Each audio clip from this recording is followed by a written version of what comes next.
আলাইকুম। আজকে আমরা চেষ্টা করব সালামু আলাইকুম।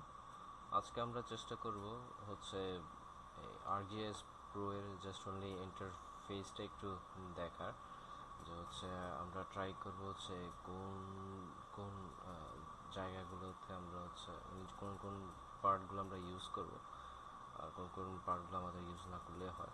So let's start it as soon as possible. So আমার প্রথমত হচ্ছে যদি নতুন প্রজেক্টটা, সেক্ষেত্রে হচ্ছে ম্যাপে ক্লিক করে আমরা হচ্ছে একটা প্রজেক্ট ক্রিয়েট করে নিব। সো আমরা as it is practice, so প্র্যাকটিসে রেখে আর লোকেশনটা সেট করে দেবো আমি কোথায় রাখতে চাচ্ছি। সেক্ষেত্রে create a new folder for this project হতে পারে, অথবা হচ্ছে যদি না চান তাহলে সেক্ষেত্রে তাও দিতে পারেন। দেন হচ্ছে আমার একটা নতুন প্রজেক্ট ক্রিয়েট হবে, আর নতুন একটা যে মেইন ইন্টারফেস আসবে যেখানে হচ্ছে আমরা কাজগুলো করব। সো ArcGIS Pro হচ্ছে পেইড ভার্সন। সো যারা হচ্ছে পেইড করতে পারছে না তাদের ক্ষেত্রে হচ্ছে হয়তো অল্টারনেটিভ যেটা উপায় থাকে সেটা ক্র্যাক হয়তো ইউজ করতে পারে, বাট হচ্ছে সবচেয়ে বেস্ট হয় হচ্ছে QGIS ইউজ করা।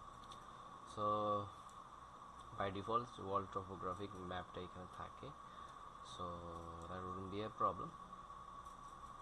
And now let's go for the interface. The project পার্টে হচ্ছে আমরা এখানে কিছু অপশন পাবো। হচ্ছে নতুন যদি আমি আর একটি নিউ প্রজেক্ট চালু করতে চাই, অথবা হচ্ছে অন্য কোনো প্রজেক্ট যদি থাকে, এই যে ফাইলটা এমএক্সডি ফাইলটা সেটা যদি ওপেন করতে চাইলে ওপেন ইউজ করবো, সেভ করতে চাইলে অথবা কোথাও অন্য কোনো ফরম্যাটে সেভ করতে চাই, তারপর এইগুলো হচ্ছে আমাদের প্রয়োজন নাই। আর এখানে প্যাকেজ যদি আমাদের আলাদা কোনো প্যাকেজ থাকে যেটা আমরা অ্যাড করছি, সেটা হচ্ছে এখানে অ্যাড করবো আর কি। দেন হচ্ছে আমাদের ম্যাপ পার্ট। তো ম্যাপ পার্টে হচ্ছে প্রথমে হচ্ছে জিনিসটা হচ্ছে এক্সপ্লোর। তো এক্সপ্লোরটা হচ্ছে এখানে স্ক্রিনে দেখতে পাচ্ছেন কোন কোন পার্টে হচ্ছে কীভাবে আমি পুরো জিনিসটাকে এক্সপ্লোর করতে পারি। সো লাইক আমার হচ্ছে যে হুইলটা আছে, হুইলটা প্রেস করে রেখে আমি হচ্ছে এই জিনিসটা হচ্ছে নাড়াতে পারি, অথবা হচ্ছে আমি ক্লিক করে ধরে হচ্ছে নাড়াইতে পারি। আর হচ্ছে আমার রাইট ক্লিকে হচ্ছে জুম ইন জুম আউট করা যায়। তো লেফট ক্লিকে হচ্ছে আমি ধরে হচ্ছে মুভমেন্ট করতে পারি, location movement, same with the wheel too. আর হুইল দিয়েও হচ্ছে জুম ইন জুম আউট করা যায়। দেন হচ্ছে এখানে জুম ইন জুম আউটের অপশনগুলো বুকমার্কের অপশন। এখানে কিছু বেজ ম্যাপের যে অপশন আছে, এখানে হচ্ছে আমি অন্যান্য ইমেজারি যেগুলো আছে সেগুলো ইউজ করতে পারি। সেখানে হচ্ছে গুগল স্যাটেলাইটের ইমেজারি আছে, গুগল হাইব্রিড স্যাটেলাইটের ইমেজারি আছে, স্ট্রিট ম্যাপ আছে, সাথে হচ্ছে topographic, navigation map, street map, night map কিছু থাকে, এটা স্পেসিফিক কিছু এরিয়া বা রিজনের জন্য। ন্যাশনাল জিওগ্রাফিক ম্যাপ, দেন হচ্ছে ocean map, open street map, then হচ্ছে কিছু চার্টেড টেরিটরি থাকে, আর কমিউনিটি ম্যাপ। এটা আর বাকি ম্যাপগুলো সাধারণত আমরা ইউজ করি না, আমরা হচ্ছে মূলত হচ্ছে ইউজ করে থাকি উপরে যে স্ট্রিট ম্যাপ আর গুগল ইমেজারি। আর ম্যাক্সিমাম ক্ষেত্রে যদি যায় সেক্ষেত্রে ওপেন স্ট্রিট অথবা হচ্ছে ওশেন ম্যাপটা, এটা ডিপেন্ড করে বা ভ্যারি করে হচ্ছে কার কোন জিনিসটা প্রয়োজন। So if we want then হচ্ছে আমরা গুগল ইমেজারি ম্যাপটা এখানে আপডেট করতে পারি, তো সেক্ষেত্রে সেটা চলে আসবে। আর আপনার যদি বিশেষ প্রয়োজন থাকে তাহলে সেক্ষেত্রে আপনি অন্য কোনো যে ম্যাপও চাইলে যে অ্যাড করতে পারবেন। দেন হচ্ছে আমাদের ডাটা এন্ট্রি, যে আমি কীভাবে ডাটা অ্যাড করব। ডাটা অ্যাড করার ক্ষেত্রে সিম্পল জিনিস, আমি হচ্ছে উপরটা দিয়ে ডিরেক্ট ফোল্ডারে চলে যাবো, আর এখানে অ্যাড ডাটা দিলে এখানে বিভিন্ন ধরনের আমার পাথ আছে। যেমন হচ্ছে আমি কোনো ফোল্ডার থেকে ডাটাটা অ্যাড করতে পারি, সে ফাইল, অথবা হচ্ছে কোনো পাথ থেকে অ্যাড করতে পারি ইউআরএল। আর এক্স ওয়াই পয়েন্ট, এটা যদি হচ্ছে আমার কোনো ম্যাপের যদি আমার লোকেশন পয়েন্ট থাকে তাহলে সেক্ষেত্রে হচ্ছে লোকেশন পয়েন্টটা এই এক্স ওয়াই দ্বারা, যেটা আমি ডিরেক্টলি এখান থেকে আনতে পারি। অথবা হচ্ছে আমার যদি ডাটা অ্যাড করতে চাই তো ডাটা ওই এক্সেল ফাইলটা হচ্ছে ওই এক্সএলএস ফাইলটা হচ্ছে আমি এখানে অ্যাড করে দেন ওখান থেকে এক্স ওয়াই পয়েন্টটা এক্সট্রাক্ট করতে পারি। ওকে, বাকিগুলো আমাদের আপাতত জানার দরকার নেই। So will go with the basics. Then হচ্ছে এটা selection tool, select by attribute, select by location. এটা লোকেশন ওয়াইজ, এটা হচ্ছে আপনার যদি এক একটা রোতে যদি হচ্ছে রো অ্যান্ড কলামে যদি হচ্ছে আমি আলাদা আলাদা করে লোকেশন ওয়াইজ সিলেক্ট করতে চাই তাহলে সেটা এরিয়া বা লোকেশন কিছু সেই ফাইল থেকে ওইভাবে আমরা এটা অ্যাড করতে পারি। আর অ্যাট্রিবিউট তো জানেন, আমার যদি কোনো ডাটা থাকে ডাটার হচ্ছে মধ্যে যে মানে একটা সে ফাইলের মধ্যে যদি ডাটা থাকে, ডাটাগুলো হচ্ছে যে স্টোরেজটা থাকে, ডাটা ক্যাপাবল ডাটা সেটসগুলো, সেগুলোর হচ্ছে ডাটা এখানে পাওয়া যাবে, অ্যাট্রিবিউট দিয়ে আপনি দেখতে পাবেন। অ্যান্ড মেজার করতে পারি আমরা distance measurement, area measurement, locate করতে পারি যদি আমি সার্চ করতে চাই। আর হচ্ছে যদি কোনো ধরনের ম্যাপ আমার ডাউনলোড করা লাগে সেক্ষেত্রে হচ্ছে এখানে।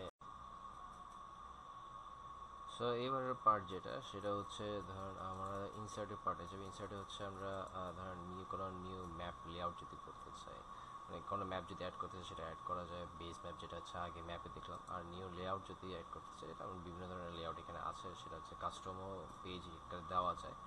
ধরেন আমি হচ্ছে একটা লেটার লেআউট নিলাম, এই যে লেটার সাইজের এখানে লেআউট আসছে। তো আমি ম্যাপ যেগুলো করবো সেটা হচ্ছে আমি জাস্ট আমার এই যে লেআউটের পার্টে হচ্ছে জাস্ট অর্ডার বাই অর্ডার হচ্ছে অ্যাড করতে হবে। তো আমার এলিমেন্টগুলো যখন এখানে অ্যাড হবে সবগুলো, যেমন হচ্ছে লিজেন্ডগুলো অথবা হচ্ছে স্কেল, নর্থ অ্যারো, গ্রিড, সব কিছু মিলে হচ্ছে আমার যখন ম্যাপটা পুরো রেডি হবে তখন হচ্ছে আমি এই লেআউটটাকে হচ্ছে প্রিন্টে দিতে পারি, অথবা হচ্ছে সেটা হচ্ছে আমার সেভ করে অন্যান্য কাজে ইউজ করতে পারি। That depends on what we want.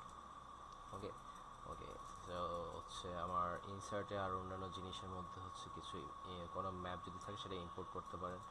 R GDB যদি কোনো ফাইল থাকে, জিও ডাটাবেস ফাইল আগে থাকলে সেটা অ্যাড করতে পারেন অথবা নতুনভাবে ক্রিয়েট করতে পারেন। এখানে হচ্ছে আমার ডাটা বা ফাইলগুলো বা সেই ফাইলগুলো সব কিছু হচ্ছে সেফ থাকে, নষ্ট হওয়ার সম্ভাবনা খুব কম থাকে। দেন হচ্ছে কোনো ফোল্ডার যদি অ্যাড করতে চান সেটা করতে পারেন। এখানে আর এক্সট্রা তেমন কিছু নেই। অ্যানালাইসিস পার্টে হচ্ছে আমরা যে এই জিও প্রসেসিং টুলটা, এটা যদি আমার এখানে না আসে কোনো কারণে, সেক্ষেত্রে হচ্ছে আপনার এই টুলসে যখন ক্লিক করবেন তখন হচ্ছে এই পার্টটা চলে আসবে। ওকে, এখানে হচ্ছে কয়েকটা জিনিস আছে। আপনার হচ্ছে যখন ক্যাটালগ আছে, তারপর হচ্ছে সিম্বোলজি আছে, এটা হচ্ছে আপনার ইমেজারি, যেহেতু এই জন্য কোনো আলাদা কিছু দেখাচ্ছে না। আমি যখন এখানে কোনো সেই ফাইল অ্যাড করবো তখন সেক্ষেত্রে হচ্ছে ওটা আলাদা সিম্বোলজি থাকলে সেটা দেখাবে। তো জিও প্রসেসিং টুল, দেন হচ্ছে ক্রিয়েট ফিচার, যেটা আমি এখন করতেছি না। আর যদি মডিফাই করতে চাই, সে মডিফাই করার বিভিন্ন ধরনের অপশান আছে, যে আমি এটা ট্রান্সফর্ম, তারপর হচ্ছে শেপ, রিশেপ, স্প্লিট অথবা বিভিন্ন ধরনের অপশন থাকে, সেগুলো হচ্ছে এখান থেকে করতে পারি। আর হচ্ছে সবসাথে একটা আমার মধ্যে জিনিস একটা দরকার হয় মাঝে মাঝে, লেভেল ক্লাস। সো এটা ডিপেন্ড করে যার যেভাবে প্রয়োজন। সো আমার অ্যানালাইসিস টুলের ক্ষেত্রে, জিও প্রসেসিং টুলের ক্ষেত্রে আমরা যেভাবে দরকার সেভাবে হচ্ছে তখন ইউজ করবো।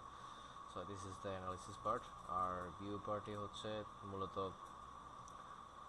একদম আরেক লেভেলের জিনিস। এখানে হচ্ছে আপনার ডাটাগুলোকে হচ্ছে আরও সুন্দরভাবে অ্যানালাইসিস করে, অথবা হচ্ছে আপনার ডাটাগুলোকে আরও সুন্দরভাবে ভিজুয়ালাইজ কীভাবে করা যায় সেটা ডিপেন্ড করতেছে আপনার এক একটা ফর্মুলার উপর, NDVI, NDWI, NDVI. So it depends on that.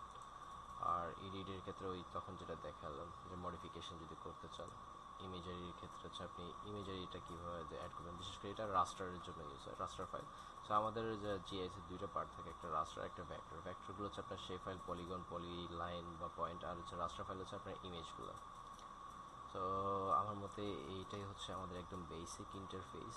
আশা করি হচ্ছে এটা থেকে উপকৃত হবেন। যদি কোনো কোয়েশ্চেন থাকে হচ্ছে তাহলে সেক্ষেত্রে জানাতে পারেন, ট্রাই করবে হেল্প করার। ধন্যবাদ।